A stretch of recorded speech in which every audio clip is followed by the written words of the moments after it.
Hello, meu povo! Aqui nós começamos o Herdeiras da Fé, uma palavra para você, ao seu coração. E eu quero convidar você a ficar antenado aqui comigo, porque nada menos, nada mais quem vai estar aqui, o Pai, o Filho e o Espírito Santo e uma filha madura de Deus, a doutora Ilma Cunha. Seja muito bem-vinda, doutora Ilma Cunha, a nossa audiência aqui, né? Você é um exemplo, é um modelo que nós aprendemos a respeitar no Brasil, em Brasília, na Comunidade das Nações, e eu tenho certeza que vão ser liberadas aqui nessa tarde algo extraordinário. Mas antes de nós começarmos aqui com a doutora Ilma, eu tenho uma palavra para você que Deus falou muito ao meu coração. Sabe por quê? Porque eu sou regada a profecia, regada a palavra, e eu quero derramar sobre a sua vida, e a gente vai ter aqui um diálogo, um papo, porque pensa uma pessoa que tem conteúdos para entregar para a família, para você mulher, para você amiga, e você amigo também que está aí curioso, quem é a doutora Ilma Cunha, quem é a Geliane, quem são as herdeiras da fé, né? E certamente você vai se redescobrir. Então já aproveita, comenta aqui embaixo que você está recebendo junto comigo essa palavra, que eu vou afinar aqui com você, e nós vamos orar e vamos dialogar aqui um papo muito construtivo.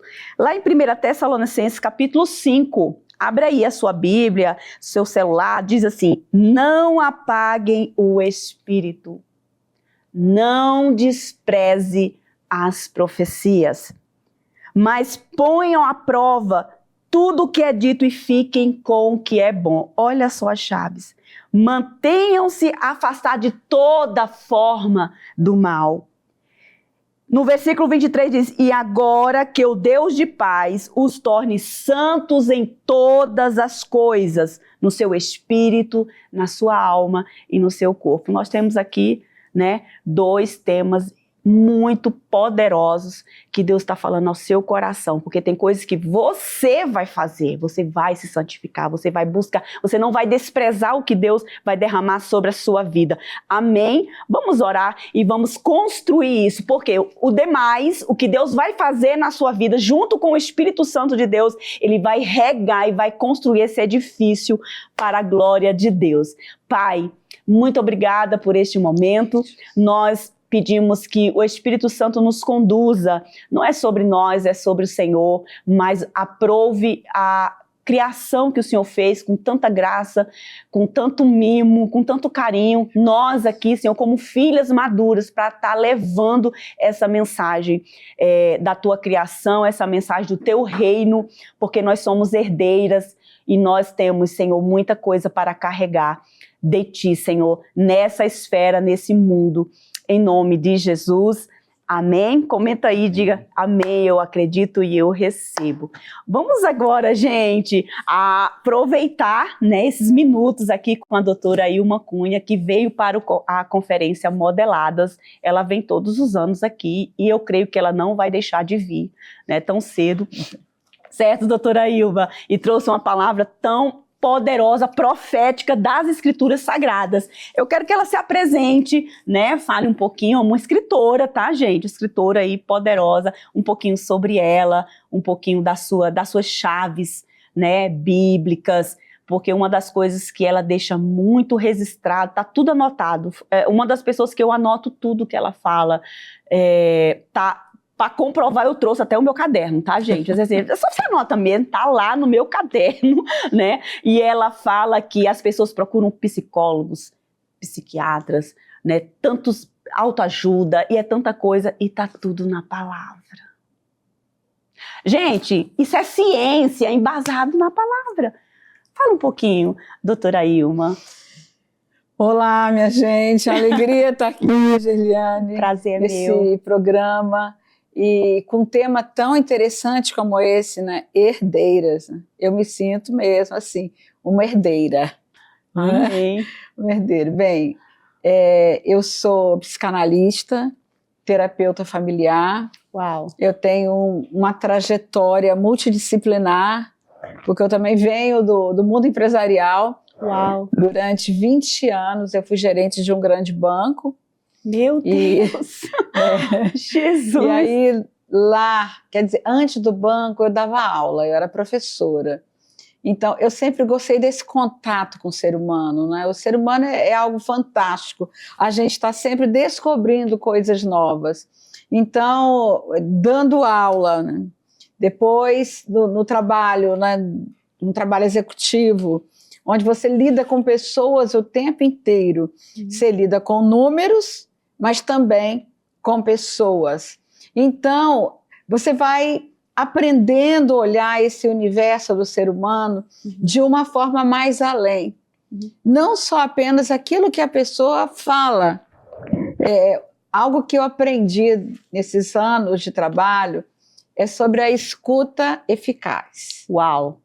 Né? Você escuta um discurso, mas naquele momento são palavras que estão saindo dentro de um contexto.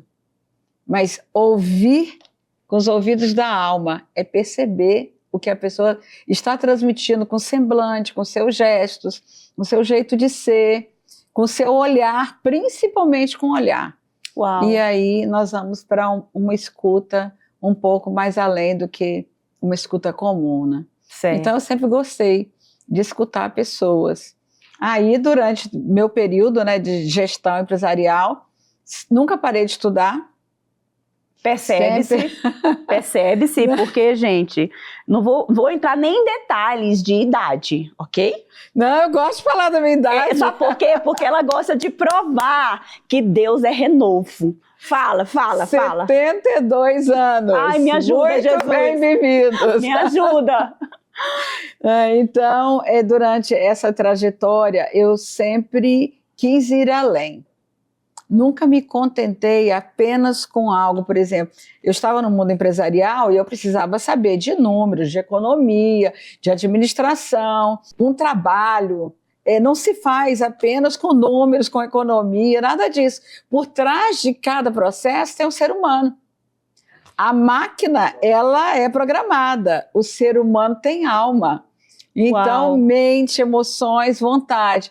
Se você não alcançar o coração das pessoas, você mesmo numa empresa, você não consegue atingir os seus objetivos, né? Então, eu sempre aprendi isso desde muito cedo, trabalhar com o ser humano, escutar o ser humano, perceber as angústias, e eu acho que isso foi fundamental para criar em mim um diferencial nessa questão do ser humano. Uau. Daí eu continuei estudando, e aí fiquei muitos anos na escola lacaniana, estudando a psicanálise, Freud, Lacan e todos os outros, né? Aí fiz também a formação, 2 formações, né? Às vezes uma só não é suficiente, né? Isso, tem que juntar. Em terapia familiar e terapia familiar sistêmica, né?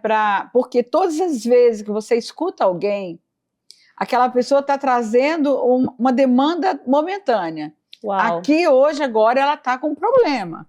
E ela quer falar para alguém. Então, mesmo quando eu estava no meu trabalho empresarial, eu também tinha essa questão da escuta.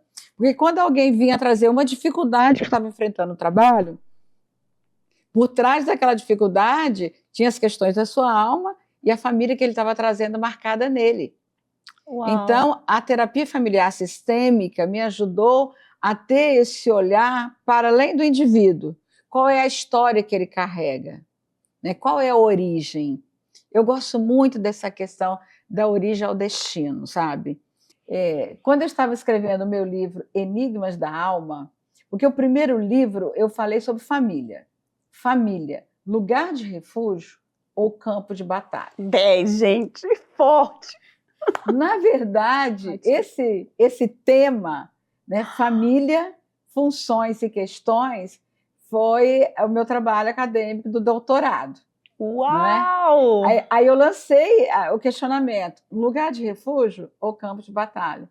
Porque todas as vezes que eu vinha para escutar alguém, a demanda dele estava falando da angústia do momento, mas ele trazia a família por detrás. O caminho da dor sempre levava a esse cenário conhecido por todos nós, que não existe família perfeita, não existe pais perfeitos. Então, sempre tem uma história, um cenário familiar para se analisar a dinâmica, porque a dinâmica relacional da família, ela, na verdade, tem que promover a saúde. mas muitas vezes produz a doença. O adoecimento sempre tem origem nas questões familiares.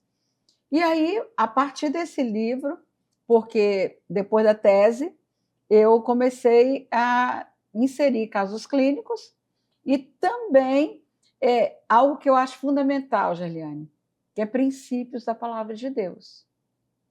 Porque se tem algo, né, para quem não conhece a Bíblia, é que na Bíblia nenhuma família com as suas fragilidades foram deixadas de lado.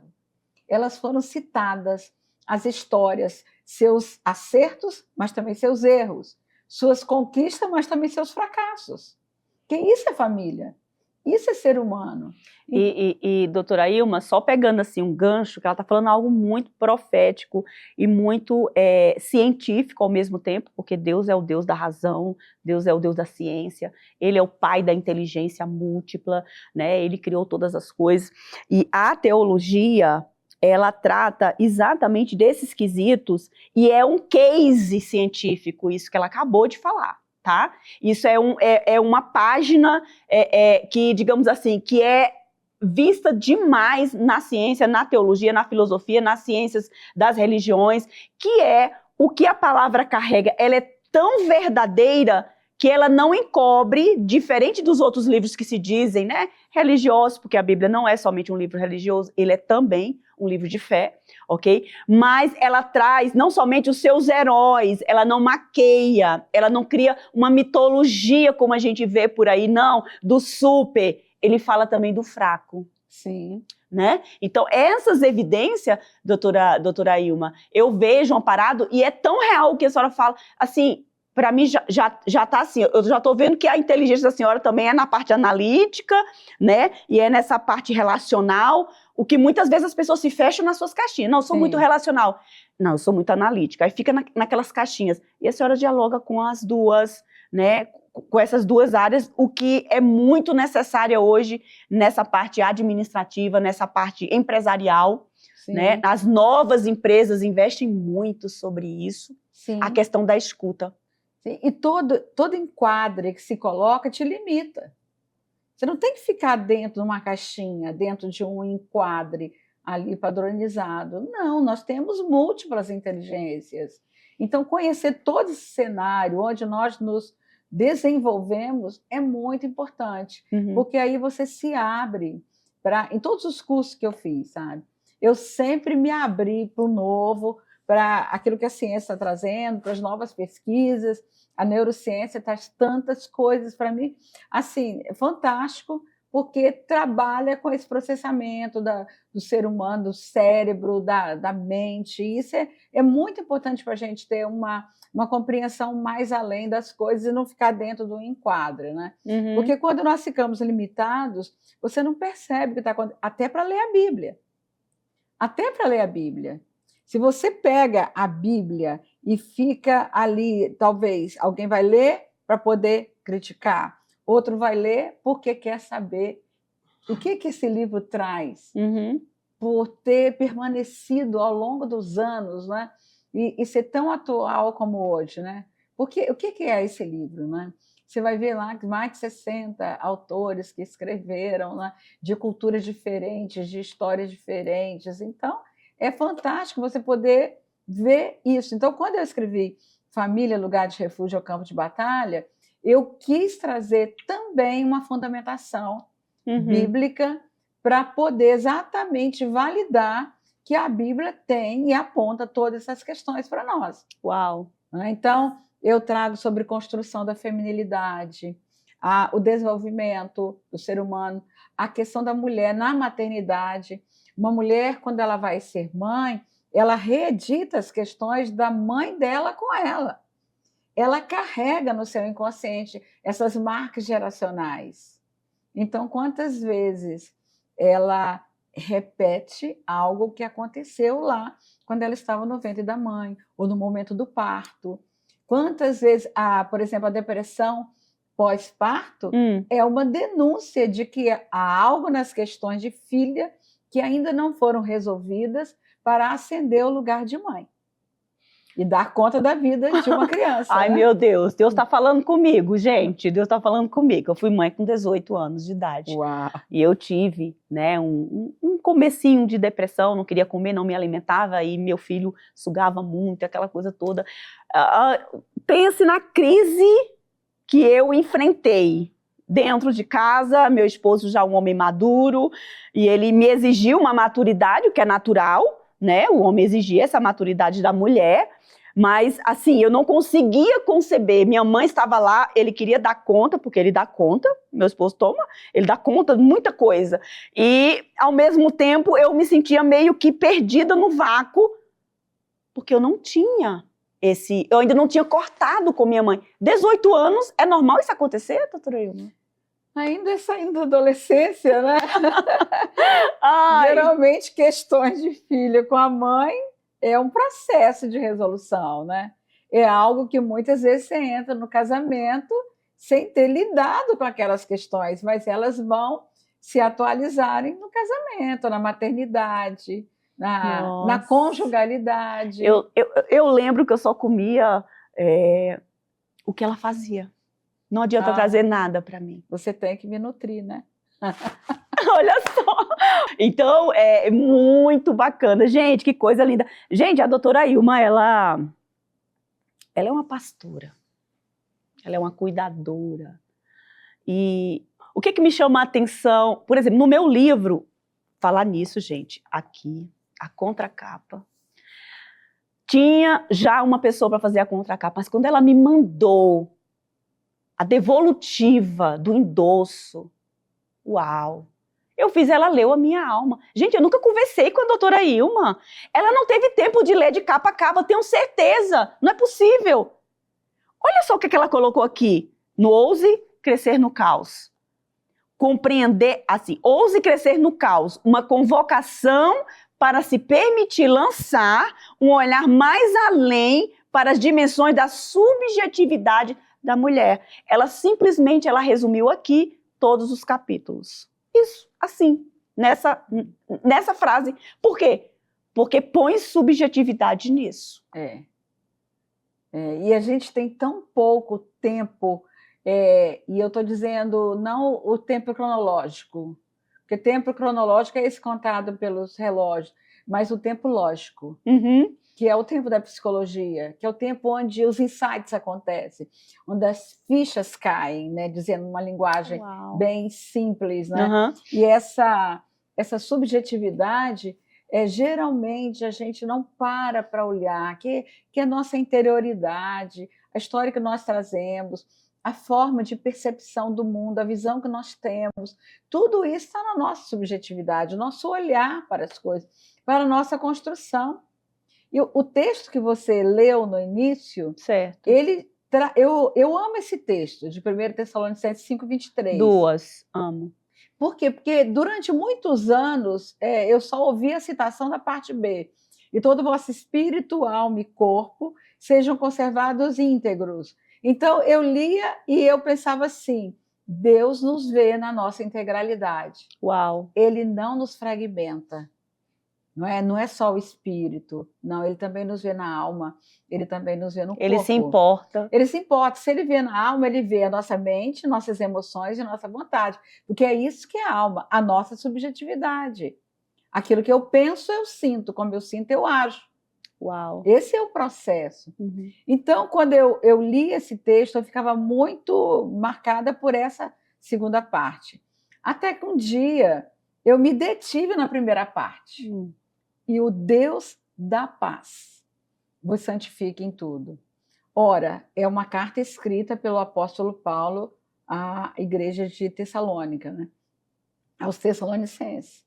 E quando ele diz o Deus da paz, se a gente lê as cartas de Paulo, em todas elas, ele usa muitos atributos de Deus.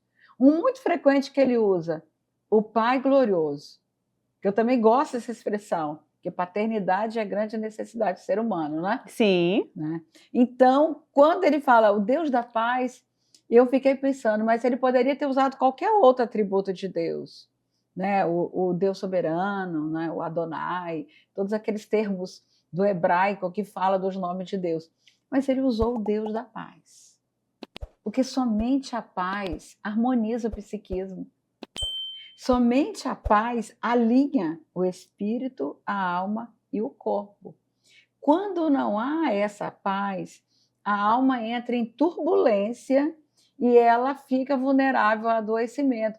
Porque todas as vezes que a nossa alma está em turbulência, é um cenário favorável para desenvolver transtornos psíquicos. Uau! É o caos da alma. Quando há incongruência entre princípios e valores e a prática. Então, todas as vezes que a minha prática, meu comportamento, minhas atitudes vão na contramão dos princípios e valores que eu já tenho internalizado, isso a gente recebe na família, aí entra nessa incongruência e aí a possibilidade do adoecimento é grande. Uau!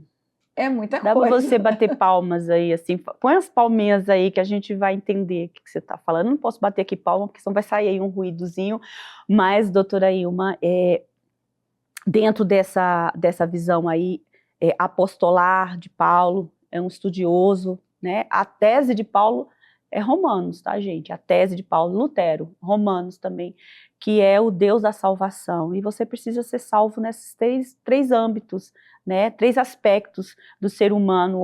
O homem não é só estereótipo, o homem não é só emoção, o homem é, acima de tudo, criado à imagem de Deus, ele está diante do Pai, e tudo volta para ele, Romanos Sim. fala sobre isso, tudo volta para ele, né? E a epístola de Tessalonicenses, ele vem não sozinho, mas acompanhado de Silas e Timóteo, e você vê na segunda carta também ele com essa parceria, né? A gente vê aí os colaboradores de Paulo Sim. nas suas cartas, né, nas suas 13 cartas, muitos deles somente escreveram, mas outros foram colaboradores. E a gente vê que esse Deus de paz, quando ele fala disso, que ele vai dar uma ordem, que o Deus de paz, ele vai fazer algo juntamente com o Espírito de santificar nessas áreas, mas ele, anteriormente a isso, ele alinha esse aspecto com o Espírito de profecia.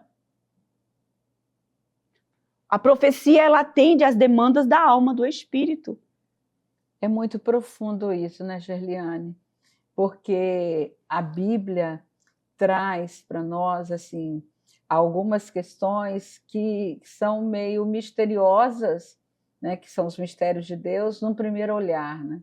Você precisa ter convivência, intimidade, porque à medida que você vai lendo, o Espírito Santo vai clareando, vai trazendo a revelação da palavra na sua mente, para você entender o que é o espírito da profecia, o que está se dizendo na Bíblia que tem a ver com a nossa vida, com os 3 tempos da vida. Os 3 tempos, o tempo que já passou, o tempo que a gente está vivendo hoje, e o tempo de amanhã, o futuro. Então, tudo isso nós temos na Bíblia, né? Uau!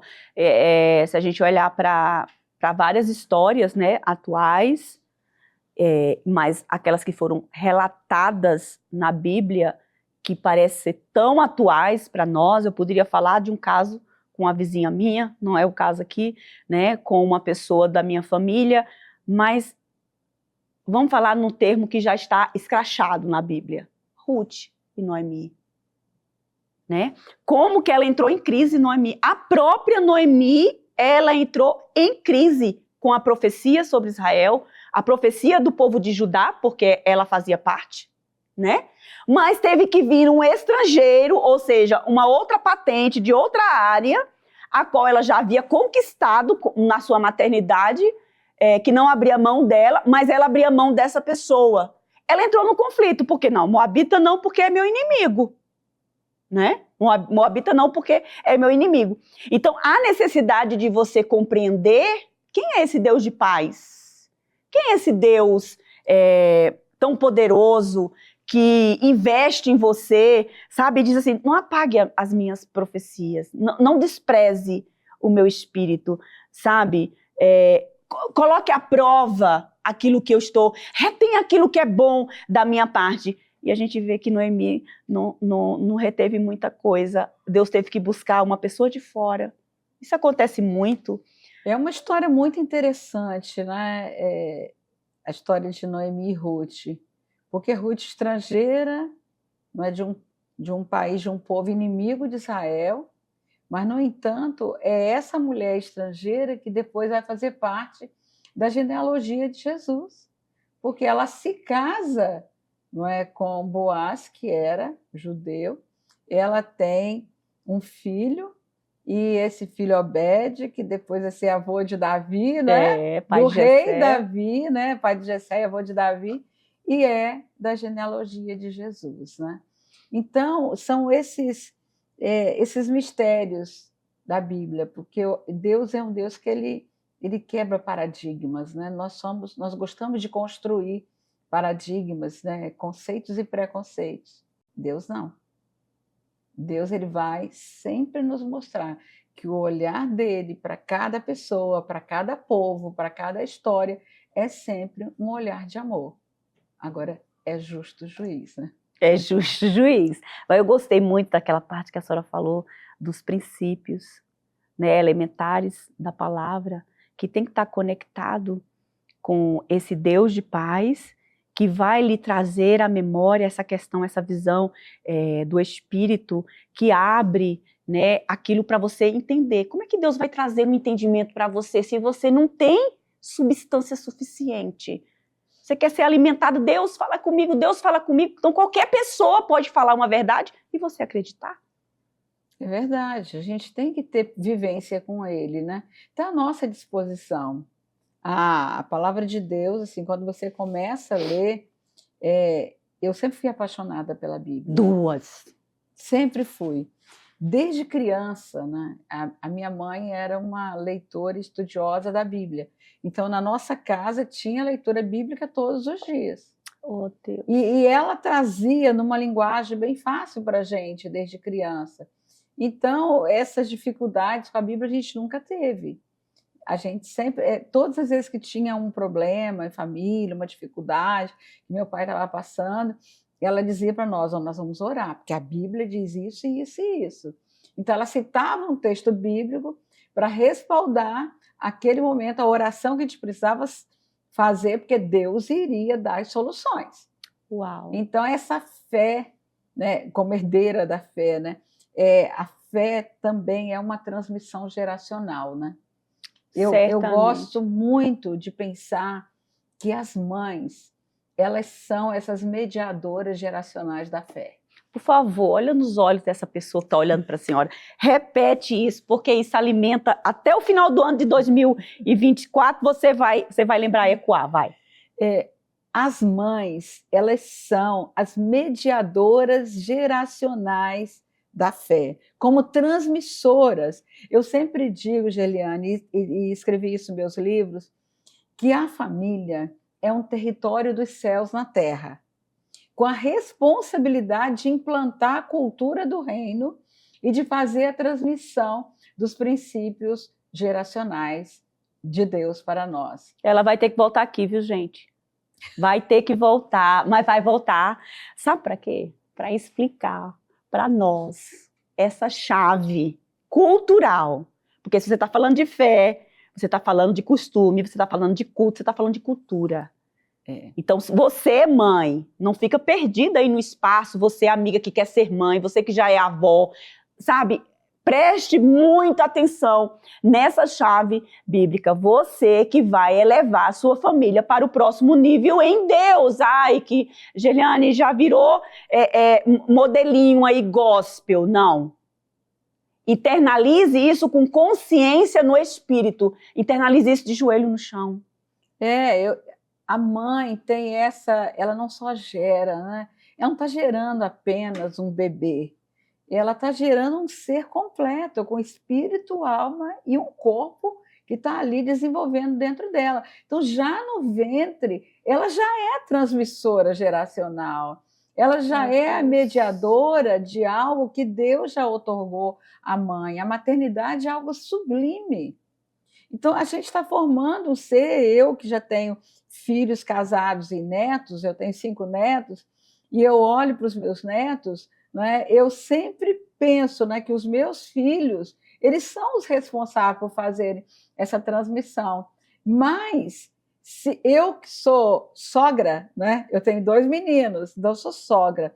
Eu olho para as minhas noras, se eu não acolhê-las como filhas, né, num processo de adoção, que adotar, na minha percepção, é algo que você pode trabalhar com a nossa palavra no português.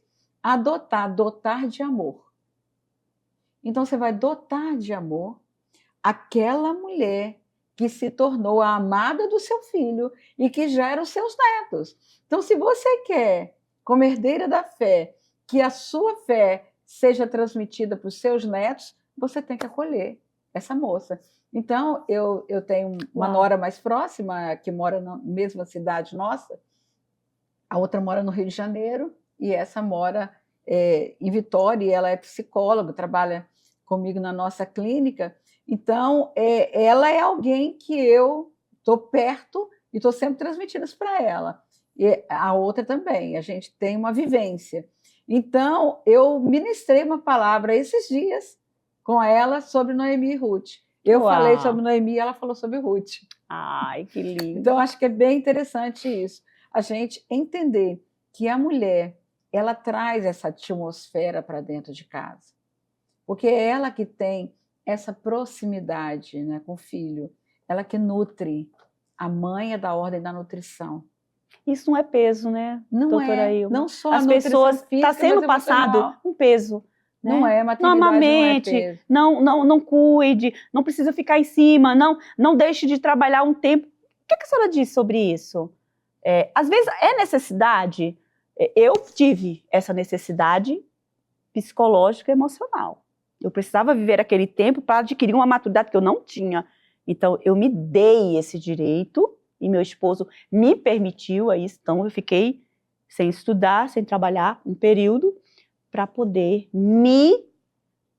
Se isso é possível, é maravilhoso, não é? Uhum. Se a pessoa está ali e pode desfrutar desse tempo, ela não vai precisar delegar esse papel, porque esse tempo inicial de construção do psiquismo, os pediatras falam muito dos 1000 dias, né, que começa desde o ventre, é a construção do vínculo e do apego. Então, um vínculo bem construído depende dessa relação com a mãe. E não significa que é por ela estar presente 100% do tempo.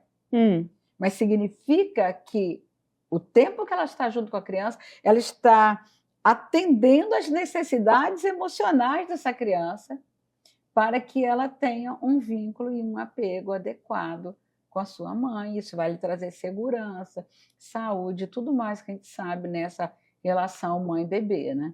Há muitos estudos sobre isso, muitos. E é interessante esse lugar do pai, porque no povo judeu, quando uma mulher ganhava o seu bebê, ela ficava com o seu bebê, né? Mas o marido tinha um tempo que ele não precisava ir para a guerra. Ele poderia ficar lá dando a força necessária para essa mãe, né? Uau! Então tem umas coisas bem interessantes na Bíblia, né? Tem sim, esse respeito da mulher, né, no pós-parto e tudo mais. Gente, é um recado, é uma narrativa tão bem dada de Deus para nós, tão escrito, diagnosticado nos céus, sabe?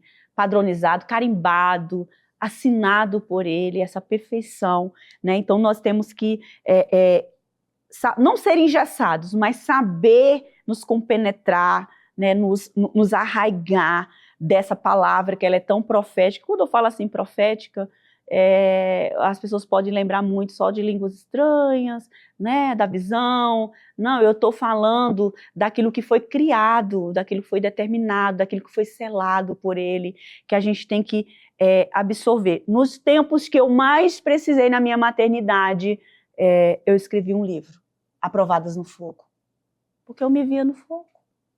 A escrita terapêutica, né, Gélia? É cientificamente comprovada. Eu sempre falo que quando você está escrevendo, você está gerando um filho.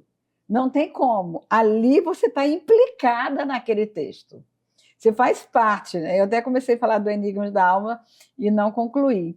Quando eu já estava no último capítulo do Enigmas da Alma, que eu tinha que fazer a conclusão, emperrei. Sabe aquela coisa que você sentava, eu sentava, pensava, aí escrevia um texto, não é isso que eu quero.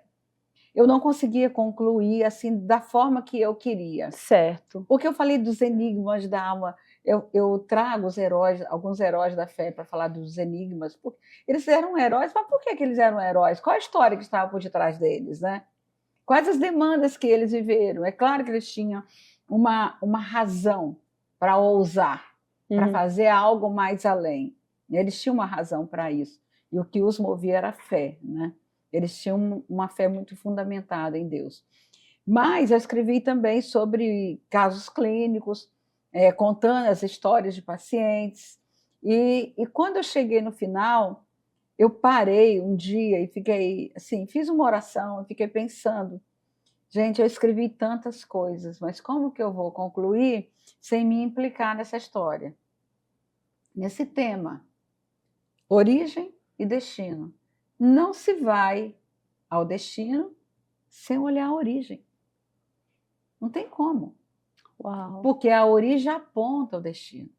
Eu estou escrevendo um livro exatamente com esse tema, da origem ao destino. Uma travessia conduzida pelo Abba Pai. Então, nesse tema tão interessante, eu me lembrei que, como eu já fui professora de português, de redação, na escrita e na vida, o princípio é o mesmo.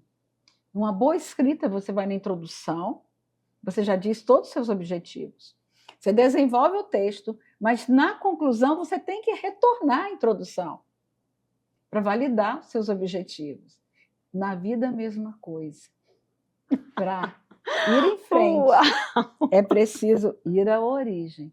Vai passar no vestibular, viu? Você vai, presta atenção, ensina teu filho isso aí, ele vai passar no vestibular. E é preciso que a gente vá à origem. Aí eu voltei à introdução, certo, e coloquei lá os meus enigmas e como eles foram decifrados e qual foi esse processo. Então, foi um livro de difícil escrita, foi como se eu estivesse gerando mesmo um filho, de saber que logo ele iria sair e ia para o mundo. Como ele ia ser interpretado na mão de cada pessoa já não competia mais a mim. A mesma coisa um filho.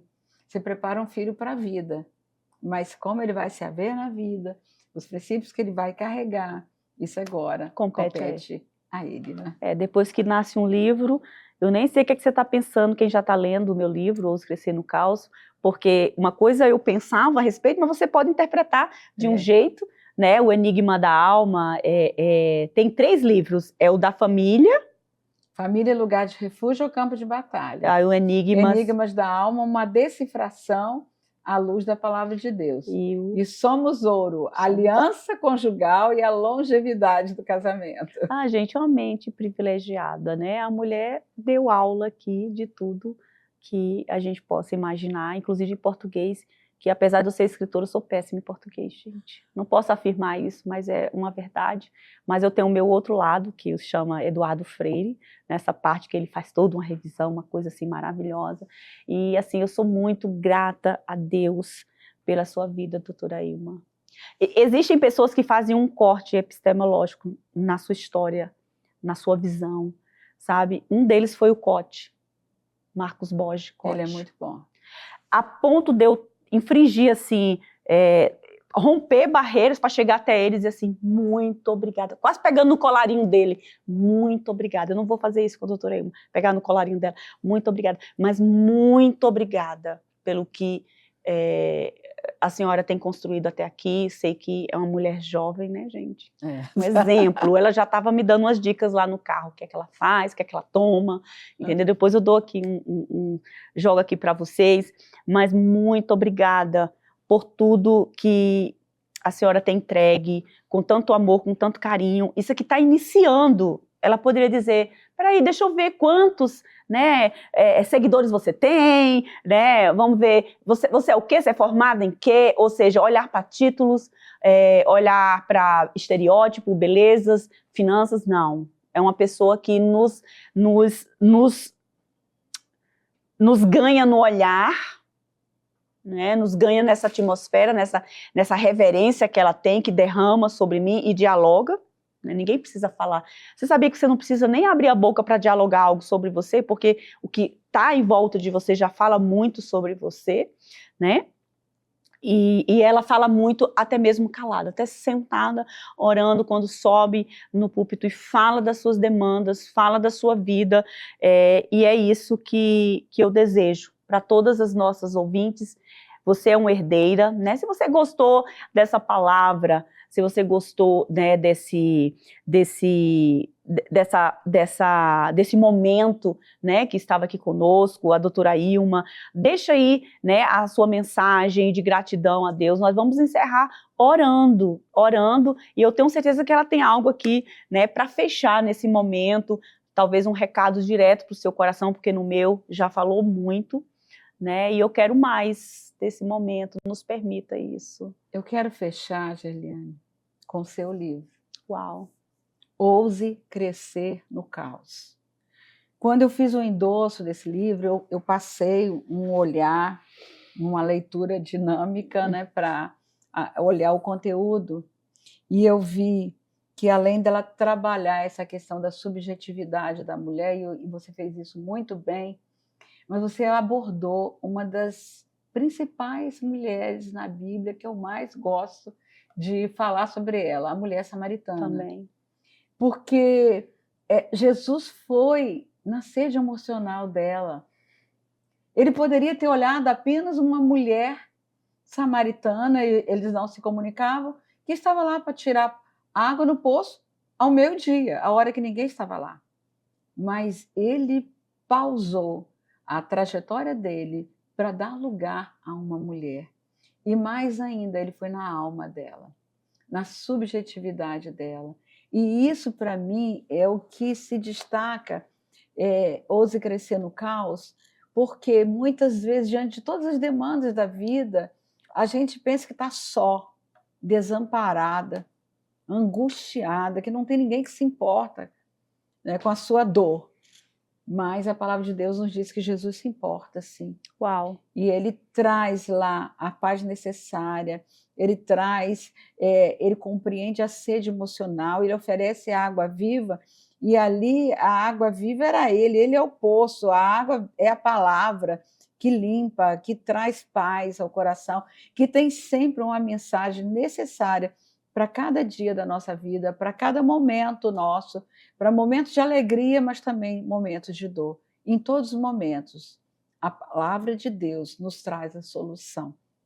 Então, diz Gênesis e Apocalipse, é sempre algo que nos nutre, nos alimenta com um alimento forte para nos fortalecer, tanto na bonança como também no caos. Uau! Glória a Deus. Amém. Muito obrigada, doutora Ilma. E onde que a gente pode encontrar os seus livros?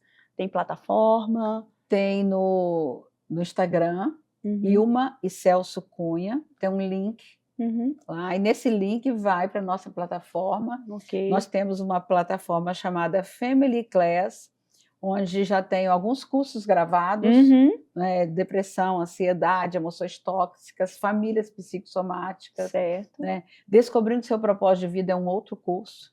Tem um outro curso que é uma prática terapêutica do Salmo 139 com a neurociência. Uau. É bem interessante. Uau. E tem, lançando agora, essa próxima semana, uma mentoria chamada Enigmas da Alma, com base no livro, onde eu transmito um pouco da forma com que eu trabalho, desse olhar que eu tenho para o ser humano e para os princípios bíblicos. É uma mentoria muito interessante, vale a pena você ir lá depois e conhecer essa mentoria, porque vai te trazer subsídios, tanto para escutar pessoas, mas também na sua própria vida, na sua própria história, né? Então... e pode também adquirir ao vivo, né? Os nossos livros estão lá no Modeladas, sim, né? O dela tem uma mesa exclusiva para ela, como preletora, e você pode ter, inclusive, né? Aí